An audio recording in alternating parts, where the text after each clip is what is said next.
हरे कृष्णा।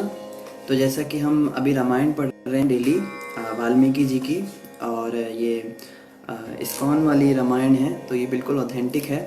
तो इसमें हमने कल पढ़ा कि माता सीता को रावण दुष्ट परेशान कर रहा था और माता सीता अपना धैर्य खो रही थी, और इस बात को हनुमान जी देख रहे थे झाड़ियों के पीछे छुपकर। तो हनुमान जी भी छलांग लगाकर पहुँचे हैं अशोक वाटिका के अंदर, और वहाँ पे माता सीता की इस स्थिति को देखकर हनुमान जी के हृदय में बड़ी भावना हुई कि माता के पास जाकर उनको सांत्वना दी जाए, तो माता घबरा ना जाए, इसके लिए वो सीधे उनके पास नहीं गए। तो आज हम पढ़ेंगे कि हनुमान जी की सीता माता से वार्तालाप कैसे हुई, कैसे वो उनसे मिले। बोलो सियावर रामचंद्र की जय, पवन सुत हनुमान की जय। साथ ही साथ बता दें, ये सुंदरकांड का हम पाठ कर रहे हैं और सुंदरकांड के अंदर से ही हम ये चीज पढ़ रहे हैं। तो हनुमान जी सोच रहे थे कि मैं सीता माता के पास उस समय जाऊंगा जब उनके पास में कोई ये राक्षसी नहीं होगी, कोई उनको तंग करने वाली नहीं होगी। नहीं तो हो सकता है कि वो मुझे देख लें और फिर मेरा सारा प्लान खराब हो जाए। यह कितना भ्रामक है, विशेषकर इसलिए कि रावण अपनी इच्छा अनुसार कोई भी वेश धारण कर सकता है। मुझे अत्यंत सतर्क रहना होगा, क्योंकि यदि वे चीख पड़ी तो प्रहरी चौकन्ने हो जाएंगे। अगर माता सीता ने मुझे देख लिया और वो सोची कि रावण देखो वेश धारण करके आ गया, चीख पड़ी, तो फिर प्रहरी जग जाएंगे। प्रहरी मेरे विशाल रूप को देखकर भयभीत हो उठेंगे और सहायता के लिए रावण के सैनिक को बुलवाने लगेंगे। तब हो सकता है मुझे कारागार में डाल दिया जाए। यदि मैं सभी राक्षसों को पराजित कर दूं, तब भी इतना थक जाऊंगा कि संभवतः लौट कर ना जा पाऊं। मुझे वापस भी जाना है छलांग लगाकर। तो देखो, हर चीज को बड़ी सोच समझ के हनुमान जी करते हैं, ये बड़ी सीखने वाली चीज है उनसे। अतः मुझे सावधानी पूर्वक विचार करना चाहिए कि सीता से किस प्रकार भेंट की जाए, क्योंकि सर्वोत्तम योजना भी अविवेक की दूत के कारण असफल हो जाती है। अपने इन तर्कों को मन में तोलकर और भली भांति विचार करके हनुमान ने दृढ़ता पूर्वक निर्णय लिया। अभी क्या निर्णय लिया हनुमान जी ने? सीता का विश्वास प्राप्त करने के लिए सर्वप्रथम मैं राम का गुणगान करूंगा। मैं राम जी का गुणगान करूंगा तो सीता माता का जरूर विश्वास मुझे मिल जाएगा।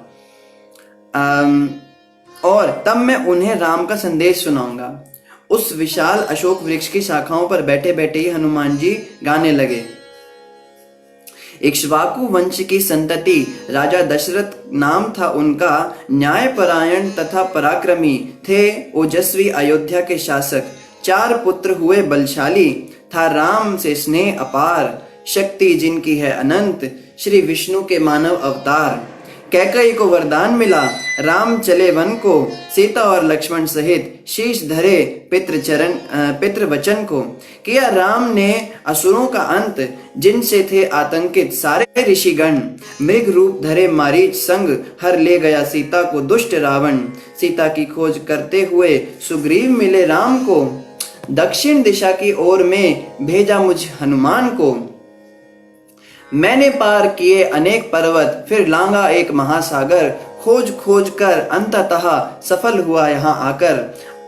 आएंगे राम अवश्य प्रिय पत्नी को ले जाने, 2 संदेश पति प्राण रक्षा हेतु, जिसे मैं जाऊं उन्हें सुनाने। तो बड़ी सुंदर कविता की रचना करके उन्होंने सीता माता को सुनाया। जैसे ही हनुमान शांत हुए, सीता वृक्ष की ओर देखकर उस ध्वनि को उद्गम से ढूंढने लगी, कहां से आवाज आ रही है। जब उन्होंने हनुमान को देखा तब सोचा कि वह कोई सपना तो नहीं देख रही है। जब उन्होंने हनुमान को देखा तो बोली, वानर का स्वप्न में कैसे देख सकती हूँ, ये तो बड़ा अशुभ होता है। माता कहती, मुझे वानर दिख रहा है स्वप्न में, ये तो बड़ा अशुभ संकेत है। सीता ने मंद स्वर में स्वयं से कहा। परिवेदना से थककर सीता करुण क्रंदन करने लगी और अकस्मात ही मूर्छित हो गई। चेतना आने पर वह सोचने लगी, उस दुस्वप्न में वानर को देखने के पश्चात मुझे राम और लक्ष्मण के कल्याण के लिए प्रार्थना करनी चाहिए। मैंने सपने में अभी बंदर देख लिया है, वानर देख लिया है, तो हो सकता है कुछ अमंगल ना हो जाए। किंतु वह सपना कैसे हो सकता है? राम के वियोग से उत्पन्न उस शोक की ऐसी दशा में मैं एक क्षण भी नहीं सो सकती। सीता माता 1 साल तक सोई ही नहीं, वो बस मूर्छित ही होती थी। यह सपना तो नहीं हो सकता, किंतु भ्रम हो सकता है। जिस वानर को मैंने देखा वह काल्पनिक होगा, क्योंकि मैं जहां भी देखती हूँ राम ही दिखाई देते हैं, वानर तो मुझे दिखता ही नहीं है। मेरे कान केवल उनकी ही आवाज सुनते हैं और मेरा मन राम के सिवाय और कुछ भी विचार नहीं करता है। वह वानर इतना वास्तविक प्रतीत होता था कि विश्वास ही नहीं होता कि कोई भ्रम था। भगवान ब्रह्मा, इंद्र, सूर्य और वायु कृपा करें कि वह वानर वास्तविक हो और राम के विषय में कहे उसके वचन मेरा सौभाग्य लेकर आए। काश भगवान ब्रह्मा ऐसी कृपा करें कि जो उसने बातें बोली सच में वो सच हो, काश ये वानर सच्चा हो। वृक्ष पर बैठे अपने गुप्त स्थान से उतरकर हनुमान नीचे आकर हाथ जोड़े हुए सीता के सम्मुख खड़े हो गए। तो एकदम से वृक्ष से नीचे और ऐसे खड़े हो गए माता के आगे। और क्या किया? और राम के विषय में कहे उसके वचन और पूछा, आप कौन हैं? आप किसी देवी के समान लगती हैं और मुझे लगता है कि आप अवश्य ही राम की पत्नी हैं। सीता राम का नाम सुनकर प्रसन्न हो गई। चलो, किसी ने तो राम का नाम बोला। और हनुमान के प्रश्नों के उत्तर में उन्होंने अपनी समूची जीवन गाथा कहकर सुनाई। अंत में उन्होंने कहा, रावण ने मुझे जीवित रहने के लिए केवल 2 मास का समय दिया है। यदि उसके पहले राम यहाँ नहीं आते हैं तो मैं अपने प्राण त्याग दूंगी।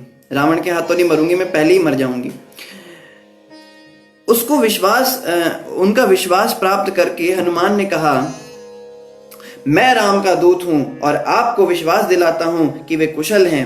राम ने मुझे आपका पता लगाने के लिए भेजा है। आप में अत्यंत वे व्याकुल हैं। सीता हर्षित हो उठी। अपार प्रसन्नता के साथ वे दोनों एक दूसरे से वार्तालाप करने लगे। किंतु वार्तालाप करते हुए हनुमान धीरे धीरे सीता के निकट भी जाने लगे। यह देखकर सीता को अकस्मात ऐसा लगा कि हनुमान वास्तव में रावण है जो वानर के वेश में आया है। ये नजदीक क्यों आ रहा है मेरे? अतः वे चौंक कर बोली, हाय, यह कितना घृणित है कि तुमसे बातें करने में मैं छली गई। शोक से व्यथित सीता को डांटने लगी, तुम्हारे लिए यह कितनी घृणा की बात है, तुम मेरे पास वेश बदल कर आए हो। किंतु अगले ही क्षण सीता को लगा, इस वानर को देखते ही मेरा चित्त तो प्रसन्नता का अनुभव कर रहा है। रावण की भूडी शक्ल देखकर तो कभी मेरे को खुशी हुई नहीं। संभवतः मेरा संदेह मिथ्या हो सकता है कि ये राम का ही कोई दूत हो। इस प्रकार से स्वयं को शांत करके सीता ने पुनः हनुमान को अनुकूल शैली में संबोधित किया, कृपया मुझे राम के विषय में कुछ और बताओ। तुम अगर राम के दूत हो तो मुझे कुछ और भी बताओ। उनके विषय में तुम्हारा विवरण मेरे कानों और मेरे चित्त को हर्षित कर रहा है। देखो, इतने समय से सीता माता बेचारी बस राक्षसों की शक्लें देख रही है और रावण को स्वीकार करो, उल्टी सीधी बातें। तो माता को ऐसा लग रहा है बस अब जाके कोई मेरा आया जो मुझे अच्छी चीज सुना रहा है। वास्तव में सीता राम के वियोग के कारण अत्यंत गहन उन्माद में डूब गई थी। अतः उनकी बातों से एक प्रकार की अलौकिक विक्षिप्तता प्रकट हो रही थी। विक्षिप्त स्त्री की भांति सीता पुनः विचार करने लगी, हो सकता है कि यह वानर कोई भूत हो। संभवतः वह मेरी कल्पना में दिखाई दे रहा हो। विश्वास ही नहीं हो रहा उनको, क्योंकि मैं शोकवश मानसिक रूप से असंतुलित हो गई हूँ। नहीं, मुझे ऐसा सोचना भी नहीं चाहिए। मैं स्वयं को अपने असंतुलित मन द्वारा क्यों प्रभावित होने दूं?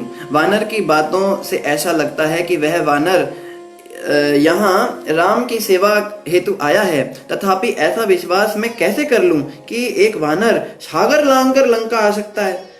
सागर को लांघना मतलब मजाक थोड़ा ना, कोई चिड़िया होती तो ठीक था, वानर कैसे आ सकता है?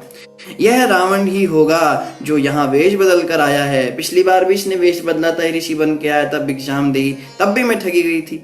हनुमान सीता के मन में उठने वाले संशय को समझ गए। हनुमान जी से बोला नहीं सीता माता ने, पर हनुमान जी सब समझ गए। उनका भय समाप्त करने के लिए वे राम का गुणगान करने लगे और अनेक प्रकार से उनको आश्वस्त करने लगे। तब हनुमान को जांचने के लिए सीता ने कहा, कृपया तुम बताओ कि राम से तुम्हारी भेंट कैसे हुई, ये तो बताओ जरा। साथ ही साथ विस्तार से मुझे राम एवं लक्ष्मण की शारीरिक आकृति का वर्णन भी करो, तब मैं मानूंगी कि तुम सच में दूत हो।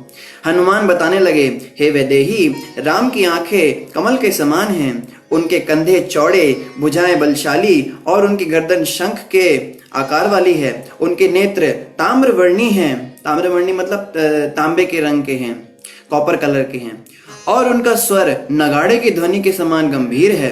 उनका सीना, उनकी कलाई और उनकी मुष्टि, ये 3 स्थल विस्तृत एवं दृढ़ हैं। उनकी छाती, उनकी नाभि का कोर, किनारा और उदर, ये तीनों उन्नत हैं। उनके नेत्र, नख मतलब नाखून, हथेलियां और पैरों के तलवे, ये तीनों स्थल लाल वर्णी हैं। उनका स्वर गंभीर, नाभि गहरी और उनकी चाल तीव्र है। उनकी गर्दन तथा उदर पर त्वचा के 3 मोड़ हैं। गर्दन, जनेंद्रियां, जंघा, पिंडिकाएं और पार्श्वभाग, ये 4 स्थल छोटे हैं। वे 4 प्रकार की चाल चलते हैं, सिंह के समान, व्याघ्र के समान, हाथी के समान और वृषभ बैल के समान। उनका वर्ण, मुख, नेत्र, जिह्वा, अधर, तालू, छाती, नख, हाथ और पैर, उनके शरीर के ये 10 स्थल कमल के समान कोमल हैं। उनके शरीर के रोम, त्वचा, उंगलियों के मध्य के जोड़ और उनका बोध, ये 4 उनमें उत्कृष्ट हैं। ये सभी तथा अन्य अनेक रचनाएं भी उनके शरीर में उपस्थित हैं। लक्ष्मण, अब बताए राम जी का सौंदर्य, अब बताएंगे लक्ष्मण जी के अंदर क्या मतलब लक्ष्मण जी का सौंदर्य कैसा है। लक्ष्मण का सौंदर्य भी असीम है। लक्ष्मण का वर्ण सुनहरा है जबकि राम का वर्ण श्याम है। मैं इन दोनों भाइयों से ऋष्यमुख पर्वत पर मिला था। रावण द्वारा हरण करके ले जाते समय जो आभूषण आपने वानरों के मध्य गिराए थे, उन्हें देखते ही राम हर्ष से प्रफुल्लित हो उठे थे और उनके नेत्र में अश्रुओं की धारा बहने लगी। राम ने बाली को मारकर सुग्रीव के साथ मैत्री स्थापित की। इसके बदले में सुग्रीव ने बृहद स्तर पर आपकी खोज करने के लिए लाखों वानरों को संपूर्ण विश्व में भेज दिया। तो पूरी कहानी बता रहे हैं कि मैं कैसे यहाँ पर आया हूँ। अब सौभाग्य से मैं इस दूरस्थ स्थान में आपका पता लगा चुका हूँ। मैं शक्तिशाली वानर केसरी का पुत्र हूँ। मेरे पिता मूलतः मलय पर्वत के निवासी थे। तत्पश्चात वे गोकर्ण पर्वत पर आए। जब संबसंद ऋषियों को सताने लगा, तब उनके आग्रह पर केसरी ने उस दुष्ट का वध कर दिया। उसके पश्चात वायु के देवता पवन देव के द्वारा मैं केसरी की पत्नी के गर्भ में आया। राम के विषय में हनुमान द्वारा दिया गया विवरण सुनकर सीता को विश्वास हो गया कि वह दूत उनके पति द्वारा ही भेजा गया है। वह प्रसन्नता से आंसू बहाने लगी।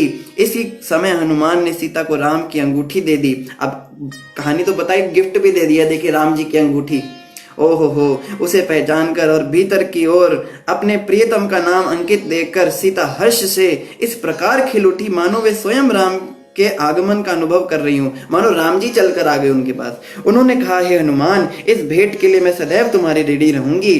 तुम कितने महिमामयी हो कि यहाँ मेरी सुरक्षा के लिए आए हो। अब कृपा करके मुझे राम के विषय में कुछ और बताओ। करबद्ध हनुमान बोले, आपका पता ना होने के कारण ही राम आपकी सुरक्षा के लिए यहाँ नहीं आए। आपके बिना राम के पूर्णत अशांत हैं।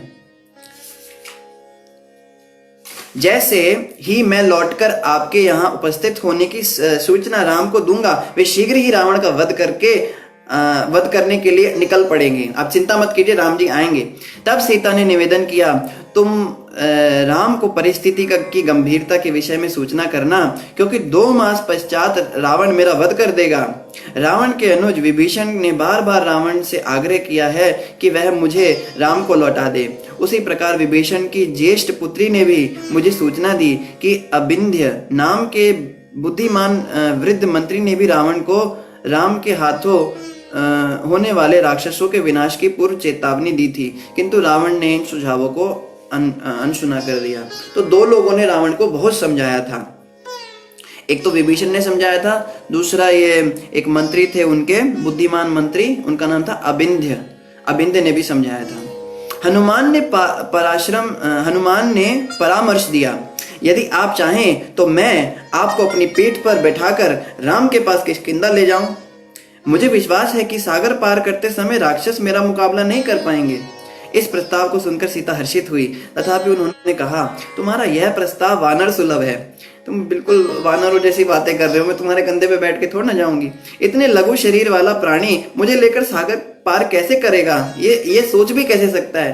हनुमान जी ने छोटा रूप बना रखा था ना। सीता माता कहती है, तेरे ऊपर मैं कैसे बैठूंगी? यह सुनकर हनुमान कुछ खिन्न उठे। उन्होंने सोचा, सीता मुझे कितना तुच्छ समझती है। तब अपने पराक्रम का प्रदर्शन करने के लिए हनुमान ने अपनी प्रशंसा करते हुए विशाल काय रूप धारण कर लिया और बोले, यदि आप चाहें तो मैं पूरी लंका उखाड़ दूं, तब रावण सहित इसे राम के पास ले जाऊं। अतएव कृपा करके आप मेरे विषय में अपना संदेह त्याग दें। सीता ने मान लिया, ठीक है, तुम निश्चय ही इतने बलवान हो कि मुझे सागर पार करके ले जा सकते हो, किंतु यह युक्ति मुझे इतनी अच्छी नहीं लगी। मुझे यह आइडिया इतना अच्छा नहीं लगा ऐसे जाने का। ये क्यों नहीं अच्छा लगा माता? यदि तुम्हारे आकाश में उड़ते समय मैं अचेत हो गई, अचेत मतलब मैं बेहोश हो गई राम जी के विरह में, और मैं सागर में जा गिरी, मगरमच्छ और हांगर शार्क से अवरोधित जल में गिर गई, तो इसके अतिरिक्त यदि राक्षस एकत्रित हो जाएं और तुम पर आक्रमण करें तो तुम्हारा पूरा ध्यान तो युद्ध में चला जाएगा, तब मेरा क्या होगा? यदि तुम सभी राक्षसों का वध कर भी देते हो, मान लो, तो ऐसा करने से राम के यश का ह्रास होगा, क्योंकि लोग कहेंगे कि देखो राम जी में सामर्थ्य नहीं था इसलिए हनुमान को भेज दिया, चुपचाप उठा के लिया वापस। ऐसे नहीं मैं जाऊंगी। हे हनुमान, चूंकि मैं एक पतिव्रता स्त्री हूं, अतएव मैं राम के सिवाय किसी अन्य के शरीर का स्पर्श तक नहीं करना चाहती हूँ। जब रावण ने मेरा अपहरण किया तब मैं असहाय और विवश थी। अब राम को स्वयं यहाँ आकर उस दुष्ट रावण का वध करके मुझे मुक्त करवाना चाहिए। उनके इसी कार्य से उनका यशोवर्धन होगा। तो तुम क्या करो, मेरा आइडिया यही है कि राम जी को ही यहाँ पर आना चाहिए मुझे बचाने के लिए। हनुमान ने कहा, मैं आपके वचनों की सराहना करता हूँ, जो राम की सीता एवं धर्मपरायणा पत्नी के अनुरूप है। अब मैं प्रस्थान करना चाहता हूँ, किंतु पहले कृपया मुझे कोई चिन्ह दें जिससे कि मैं राम जी को भी यह विश्वास दिला सकूं कि आपसे मिलकर आया हूँ। अश्रुपूर्ण नेत्रों से सीता ने मंद स्वर में उत्तर दिया, हे हनुमान, राम को विश्वस्त करने के लिए तुम जाकर उन्हें यह घटना सुना देना। जब हम चित्रकूट में वास कर रहे थे तब एक दिन जल क्रीड़ा करने के पश्चात राम भीगे हुए मेरे निकट आ बैठे। उसी समय एक कौवा आकर मेरे ऊपर चोंच मारने लगा और मानो मेरा मांस खाने के लिए ललायत हो उठा हो। मैंने उसे भगाने के विचार से उस पर फेंकने के लिए अपने हाथ में कीचड़ उठाया, किंतु वह हठीला कौवा पास में ही कहीं छुप गया। क्रोध में आ जाने के कारण अकस्मात मेरे लहंगे की डोरी मेरे हाथ से ही खिंच गई, जिससे लहंगा नीचे गिर गया। मेरे घबराए हुए मुखड़े को देखकर राम हंस पड़े। इसी बीच वह कौवा आकर फिर मेरे ऊपर चोंच मारने लगा। मैंने राम की शरण ली और उनकी गोद में जाकर बैठ गई। उन्होंने मुझे सांत्वना दी और मेरी आंखों के आंसुओं को पोंछा। तो सीता माता बता रही हैं कि तुम क्या करना, ये कहानी उनको जाके सुना देना, तो उनको विश्वास हो जाएगा, क्योंकि ये बात केवल राम को और मुझे ही पता है, ये तो और किसी को पता नहीं है। थकान के कारण मैं शीघ्र ही राम की बाहों में सो गई और वह भी झपकी लेने लगे। अवसर का लाभ उठाकर वह कौवा फिर से नीचे उतर कर आया और अपने पंजे से मेरे स्तनों को खरोचने लगा। ऐसा करने से रक्त की बूंदें राम के ऊपर पड़ी और वह जाग गए। मेरे स्तनों पर पड़ी खरोंच देखकर राम को क्रोध आ गया और उन्होंने मुझसे अपराध के विषय में पूछा। मेरे उत्तर देने से पहले ही उनकी दृष्टि दूर बैठे उस कौवे पर पड़ गई, जिसके पंजों से रक्त की बूंदें टपक रही थी।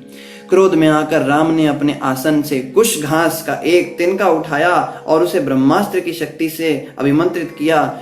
जैसे ही उस तिनके से ज्वाला निकलने लगी, राम ने उसे उस कौवे पर फेंका। जब वह पक्षी ऊपर आकाश में उड़ने लगा तब वह कुश का घास भी अस्त्र की तरह उसके पीछे पीछे जाने लगा। जरूरी नहीं है तीर निकाल के मारेंगे, वो कुश का घास निकाल के भी राम जी मार देते थे। वह कौवा इंद्र का पुत्र था और स्वयं को उस ब्रह्मास्त्र से बचाने के लिए पूरे ब्रह्मांड में शरण ढूंढने लगा, किंतु उसके पिता भी उसकी सहायता करने में असमर्थ थे। अब देवी देवताओं की क्या शक्ति है, वो भगवान के द्वारा छोड़ा गया अस्त्र से किसी की सुरक्षा कर सके। अंततः वह राम की शरण में आया।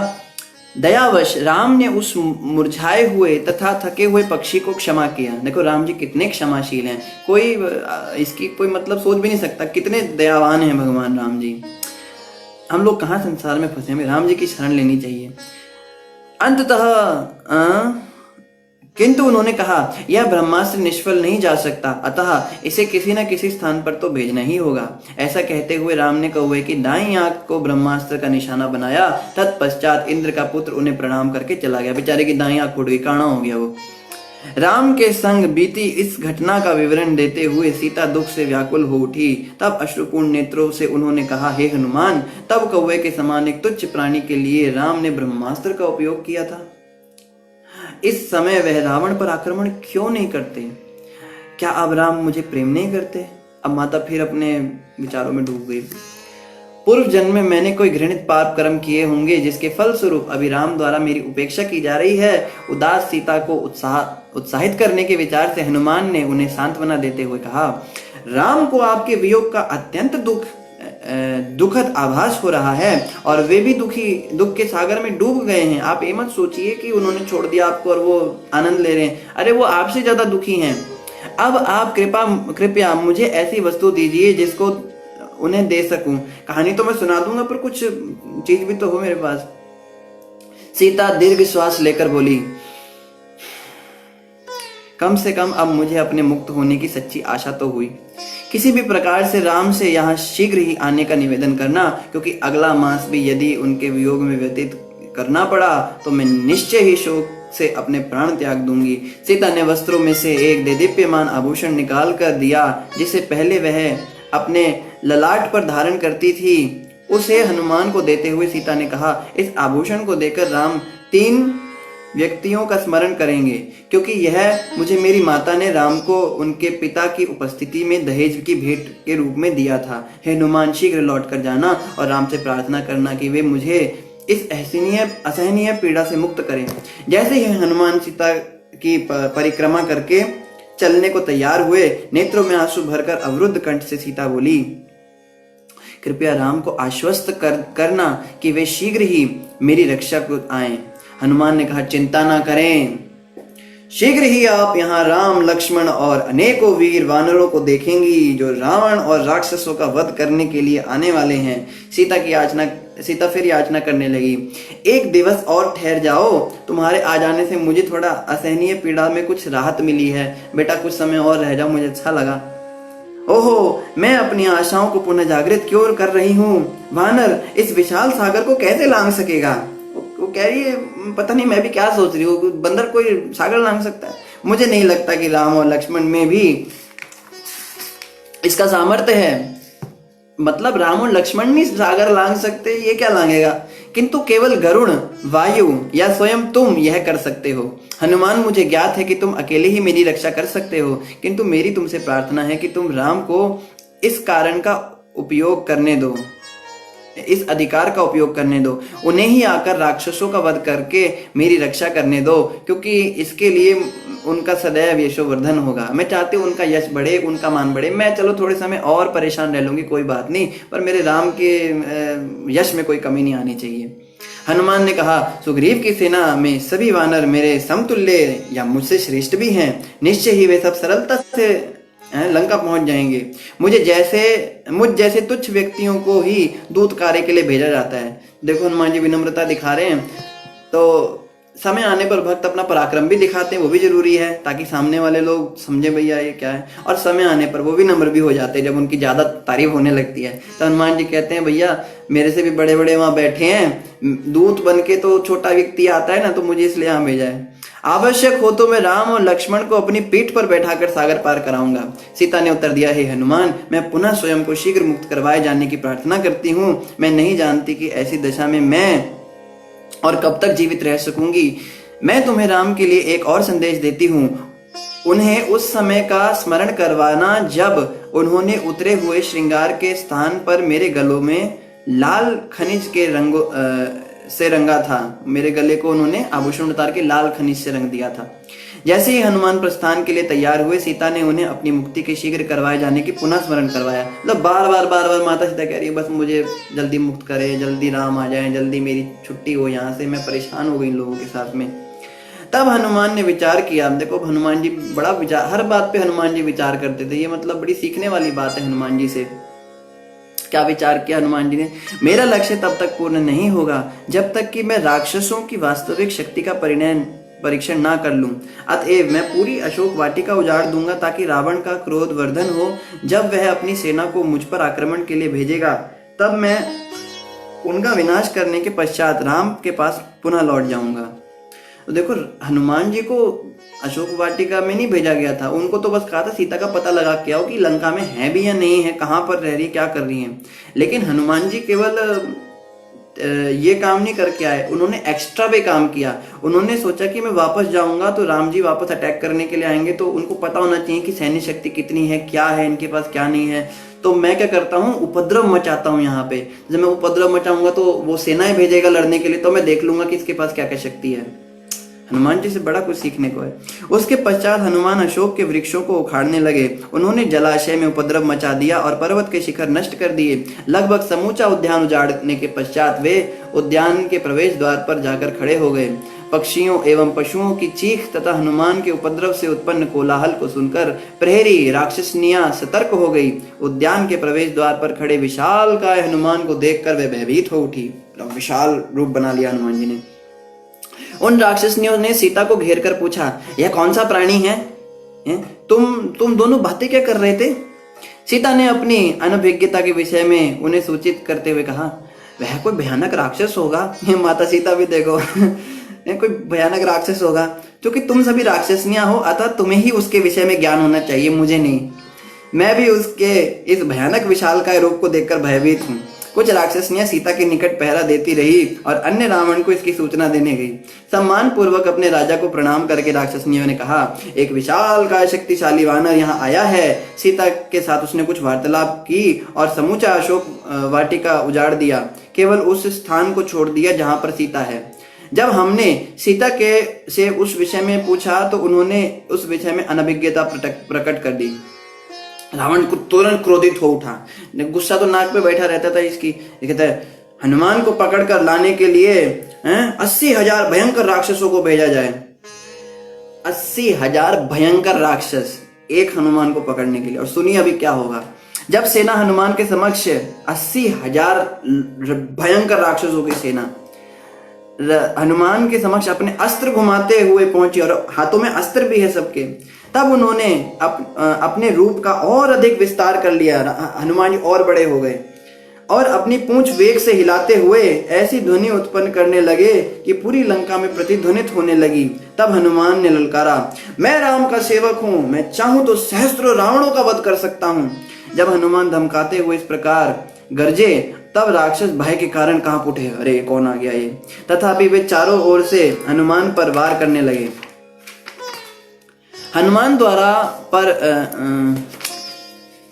हनुमान ने द्वार पर पड़ा हुआ एक लोहे का खंबा उठाया और वायु में उड़ाते हुए उन्होंने राक्षसों की सेना का संहार कर दिया। जो बच गए वे शीघ्र लौटकर रावण के इस संहार की सूचना देने गए। मतलब बस एक लोहे का खंबा उठा के 80,000 को मार दिया। कुछ 2-4 बच गए, वो बेचारे रावण के पास गए, वो छोड़ दिए उन्होंने कि बताने के लिए तो भेजेगा और भेजेगा वो। यह सुनकर रावण के नेत्र क्रोध से लाल हो गए। तब उसने प्रहस्त के अत्यंत शक्तिशाली पुत्र जम्बूमलि को हनुमान के साथ युद्ध करने के लिए भेजा। इस बीच हनुमान ने अशोक वाटिका में स्थित राक्षसों के इष्ट देवता का भव्य मंदिर भी विध्वंस करना आरंभ कर दिया। उन्होंने एक विशाल पर्वत के समान भव्य भवन पर चढ़कर अपने पंजों से उसका विध्वंस कर दिया। भवन के टूटने से उत्पन्न ध्वनि को पूरी लंका में प्रतिध्वनित हो उठी। तो सारे लंका के वासी सोचने लगे, आवाजें कहाँ से आ रही हैं? ये कहीं कोई युद्ध तो शुरू नहीं हो गया है। तब हनुमान जोर से गर्जन करने लगे। हनुमान जी गर्जन करने लगे, राम और लक्ष्मण की जय हो, राम और लक्ष्मण की जय हो। मैं हनुमान हूं, राक्षसों के देखते ही देखते मैं अब लंका का विनाश कर दूंगा। यद्यपि हनुमान की गर्जन से राक्षस भयभीत हो गए, किंतु उद्यान के 100 रक्षकों ने अस्त्र उठाकर उन्हें घेर लिया। 100 रक्षक ने घेर लिया। क्रोधित हनुमान ने मंदिर का एक स्तंभ नष्ट कर दिया, एक खंभा तोड़ दिया मंदिर का, और भयंकर रूप धारण करके उस स्तंभ को इस प्रकार घुमाया कि अन्य खंभों से टकराने के पश्चात उनमें अग्नि उत्पन्न हो गई, और उसी प्रज्वलित स्तंभ से उन्होंने प्रहरियों को नाश कर दिया। तो उसमें आग निकल गई और मार दिया सबको। समूचा भवन धुएं भर गया। हनुमान बार बार चिल्लाते, राम की जय, लक्ष्मण और वानरों की जय। विकट रूप धरी लंक जरावा। तो ये विकट रूप धारण किया है हनुमान जी ने। तत्पश्चात गधों द्वारा खींचे जाने वाले रथ पर बैठकर जम्बूमलि वहां आया। गधों के द्वारा खींचा गया उसका रथ। उसके धनुष की भयंकर टंकार सारे आकाश में प्रतिध्वनित हो उठी। अविलंब जम्बूमलि ने एक बाण से हनुमान के मुख पर तथा 10 बाणों से उनकी भुजाओं पर प्रहार किया। हनुमान का मुख रक्त से लथपथ हो गया, एकदम मुंह पे मारा उसने तीर, खून से लथपथ हो गया उनका मुंह। क्रुद्ध हनुमान ने एक विशाल पत्थर उठाया और जम्बूमलि के ऊपर फेंक दिया, किंतु जम्बूमलि ने सरलता से 10 बाणों द्वारा उसके टुकड़े टुकड़े कर दिए। मतलब बड़ा शक्तिशाली है ये भी। तब हनुमान ने एक विशाल वृक्ष उखाड़कर वेग से घुमाते हुए जम्बूमलि की ओर फेंका। जम्बूमलि ने अपने 4 बाणों से हनुमान के हाथों में ही उस वृक्ष को नष्ट कर दिया। तब उस राक्षस ने हनुमान की भुजाओं को 5 बाणों से तथा उनकी छाती को 10 दंड और 1 बाण से भेद दिया। फिर भी हनुमान निर्भीक होकर डटे रहे। इतना खतरनाक राक्षस भेजा। उस महान वानर योद्धा ने एक लोहे का खंभा उठाकर उसे बलपूर्वक घुमाया और जम्बूमलि की छाती पर प्रहार किया। उस लोहे के दंड से राक्षस इस प्रकार आहत हुआ कि उसके सिर, पैर, रथ और गधे वो सब भेद गए। करना असंभव हो गया। अच्छा, सिर, पैर, रथ और गधों में भेद करना असंभव हो गया। सब मतलब खिचड़ी बन गई सबकी, पता नहीं लग रहा है गधा कौन है और जम्बूमलि कौन है। जम्बूमलि की मृत्यु का समाचार सुनकर रावण और क्रुद्ध हो उठा। अरे, जम्बूमलि मर गया। उसने अपने मुख्यमंत्री के 7 पुत्रों को एक विशाल सेना सहित जाकर हनुमान के ऊपर आक्रमण करने का आदेश दिया। जब राक्षस अपने रथों पर सवार होकर अशोक वाटिका के निकट पहुंचे, तब उन्होंने देखा कि हनुमान उद्यान के मेहराब नुमा द्वार के निकट खड़े थे। राक्षसों ने तुरंत ही हनुमान के ऊपर बाणों के इतने सघन वर्षा आरंभ कर दी, जैसे बारिश होती है ना बूंदों की, ऐसे बाणों की बारिश हो रही है हनुमान जी पर, कि कुछ ही क्षण के लिए वे दृश्य से ओझल ही हो गए। कुछ समय के लिए तो दिखे ही नहीं, वो बस तीर ही तीर दिख रहे थे। किंतु उन्होंने सुरक्षा के लिए आकाश में ऊपर की ओर छलांग लगा दी। तब हनुमान ने उच्च स्वर से गर्जन करते हुए आक्रमण किया। क्षण भर में हनुमान ने असंख्य राक्षसों को अपने हाथों तथा पैरों से ही मार गिराया।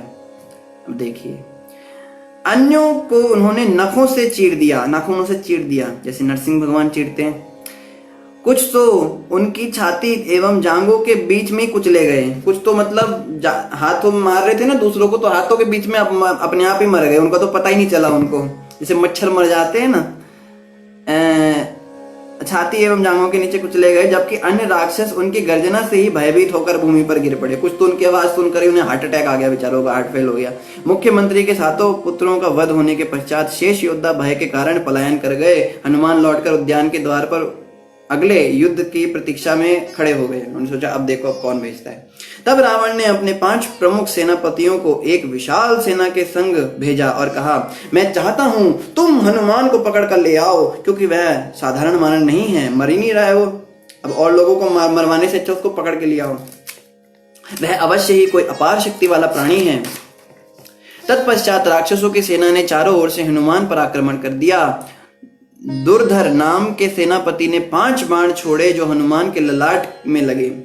इससे हनुमान को कोई शारीरिक हानि ना पहुंची, तथापि उनका क्रोध वर्धन ही हो गया, उल्टा और गुस्सा ही हो गए वो, और उन्होंने अपने आकार का विस्तार कर लिया। तब आकाश में छलांग लगाकर वे दुर्धर के रथ पर इस प्रकार कूदे मानो किसी पर्वत पर बिजली गिर गई हो। हनुमान के विशाल शरीर के प्रभाव से रथ चूर चूर हो गया और दुर्धर तथा घोड़े कुचले गए और तुरंत ही मृत्यु को प्राप्त हो गए। इनका भी हो गया राम नाम सत्य है।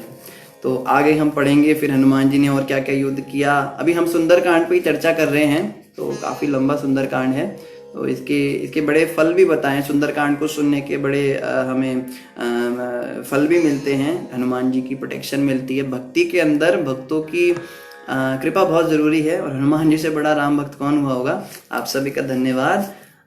कल हम बाकी चर्चा करेंगे। हरे कृष्ण।